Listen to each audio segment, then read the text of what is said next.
Good morning. ప్రభువైన యేసుక్రీస్తు శుభనామంలో మీ అందరికీ వందనములు. ఎలా ఉన్నారండి? అందరూ బాగున్నారా? దేవుని మహాకృపను బట్టి మీరందరూ క్షేమంగా ఉండాలని అనుదినం దేవుడి సన్నిధిలో ప్రార్థన చేస్తున్నాను. చిన్న ప్రార్థన చేసుకుందామా? మమ్మల్ని ఎంతో మిక్కిలిగా ప్రేమించినటువంటి మా ప్రియ పరలోకమందున తండ్రి, నీ ఘనమైన శ్రేష్టమైన నామాన్ని బట్టి వందనాలు తండ్రి. అయ్యా, నువ్వు దీవించే దేవుడు, మమ్మల్ని ఆశీర్వదించే దేవుడు ప్రభువా. నీ సన్నిధిలోకి వచ్చిన వారిని ఎవరిని కూడా ఒట్టి చేతులతో పంపించే దేవుడు కాదు నాయన. ఈరోజు మీ సన్నిధిలో నీ మాటలు వింటున్న ప్రతి ఒక్క బిడ్డతో మాట్లాడండి, దీవించండి, ఆశీర్వదించండి. మీ స్వరాన్ని వినిపింపచేయమని యేసు నామములో ప్రార్థిస్తున్నాము తండ్రి, ఆమేన్. ఈరోజు దేవుని వాగ్దానము యోబు గ్రంథము 22వ అధ్యాయము 28వ వచనం. నీ మార్గముల మీద వెలుగు ప్రకాశించును. Job chapter 22 verse 28. The light shall shine upon thy ways. దేవుడు ఇచ్చినటువంటి అద్భుతమైన వాగ్దానం మనందరి జీవితంలో నెరవేర్చబడును కాక, ఆమేన్. ఈరోజు దేవుడి యొక్క వెలుగు మన మార్గాల మీద ప్రకాశింపజేస్తాను అని దేవుడు మాట్లాడుతున్నాడండి. మరి ఎప్పుడు దేవుడి వెలుగు అనేది మన మార్గాల మీద ప్రకాశం అవుతుందంటే, మరి రోజు నడిచే దారిలో మీరు వెళ్తున్నారనుకోండి, మీకు అది అలవాటే, నడవగలుగుతారే.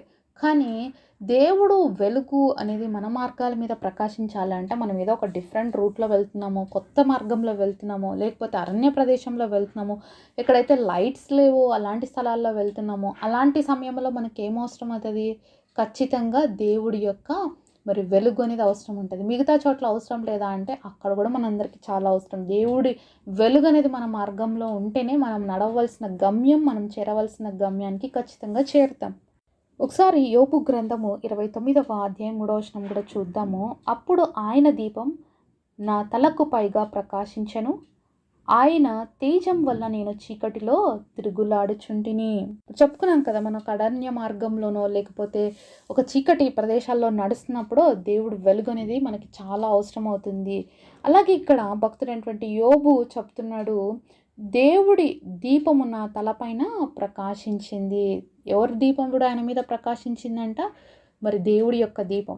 మనందరికీ తెలుసు యోబు పరిస్థితి ఎంత దయనీయంగా ఉందో. ఒక్క రోజులోనే తన జీవితంలో సమస్తాన్ని కోల్పోయినాడు.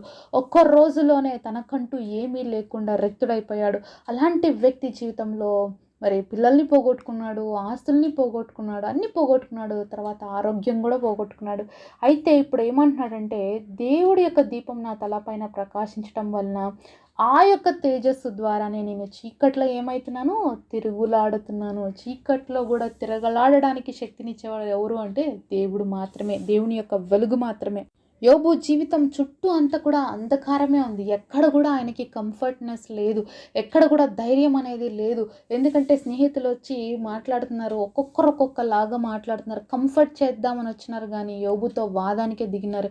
ఇంకా భార్య అయితే ఒక్కటే మాట అనింది, ఎందుకు ఇలాంటి బ్రతుకుతున్నావు?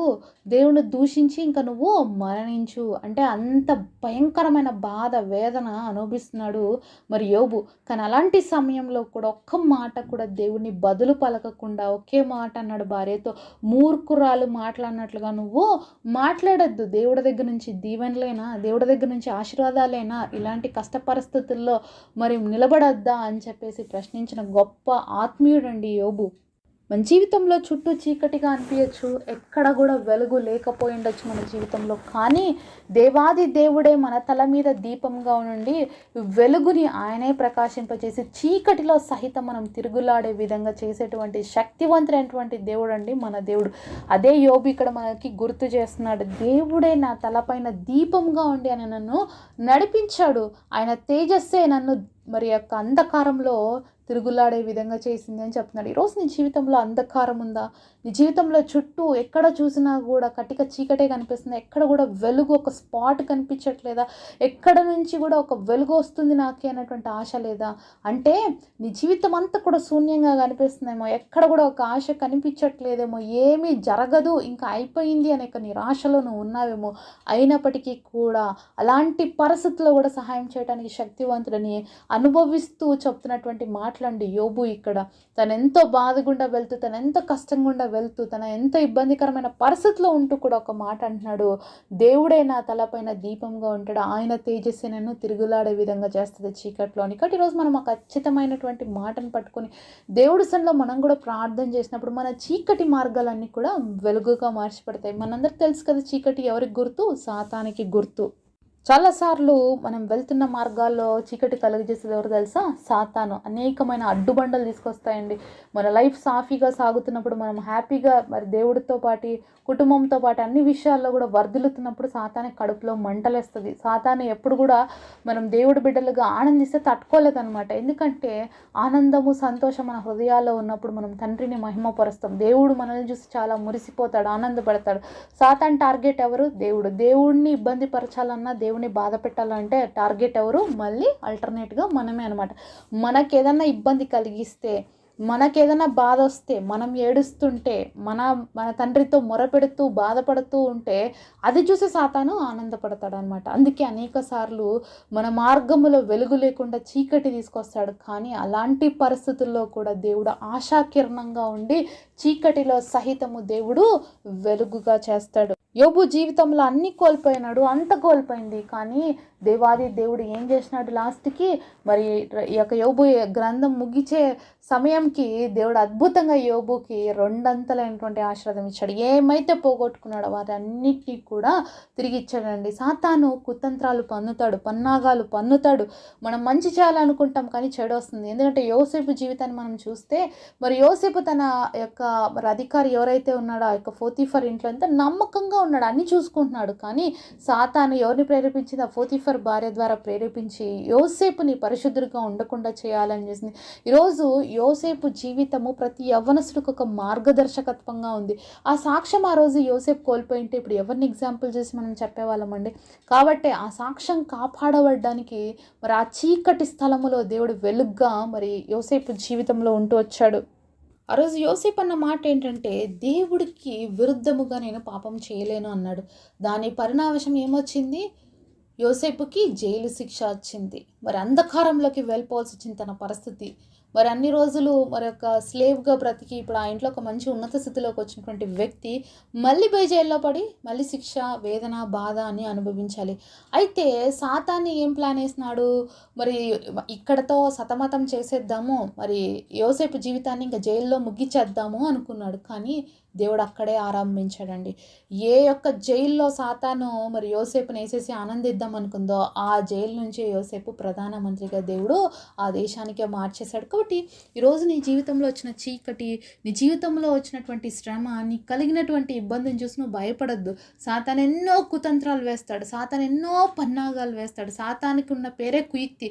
మనల్ని ఏదో ఒక రీతిగా ఇబ్బంది పెట్టాలి, ఏదో ఒక రీతిగా బాధ పెట్టాలనే అనుక్షణం మరి ప్రతి నిమిషం ప్రయాసపడుతూనే ఉంటాడు. అయితే మనం వాటికి చోటు ఇవ్వకుండా మరి యోబులాగా నా యొక్క దేవుడు నా తల మీద దీపంగా ఉండి నాకు వెలుగునిస్తాడు, ఆయన తేజోమయుడు నువ్వు నేను గుర్తించగలిగితే యోసేపు వలె చెరసాల్లోకి వెళ్ళినప్పటికీ కూడా అక్కడి నుంచి కూడా అద్భుతాలు చేయగలడు.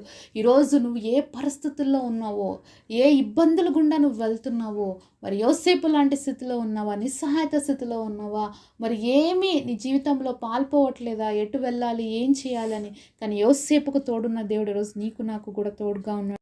ఆ రోజు యోసేపు కూడా ఎంతో బాధపడ్డాడు జైల్లో పడినప్పుడు. కానీ ఆ బాధతోనే అక్కడే కృంగిపోయేటట్టుగా దేవుడు చేయలేదు. ఆ నిరాశతోనే అక్కడ ఓడిపోయిన వ్యక్తిగా దేవుడు చేయలేదండి.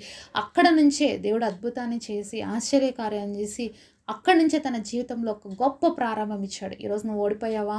ఏ పరిస్థితిలో అయినా నాది అయిపోయింది, ఇంకా నా జీవితం ఇంతటితో అయిపోయింది అనుకుంటున్నావా? లేదు లేదు, నువ్వు ఓడిపోయినావని సాతాను నీకు చూపిస్తుంది అంతే. కానీ ఎక్కడ నువ్వు పడున్న స్థితిలో నుంచే, ఎక్కడ నువ్వు ఇరుకాటంలో ఉన్నావో ఆ స్థితిలో నుంచే దేవుడు నీ జీవితంలో గొప్ప అద్భుతాలు చేయాలని ఆశపడుతున్నాడు.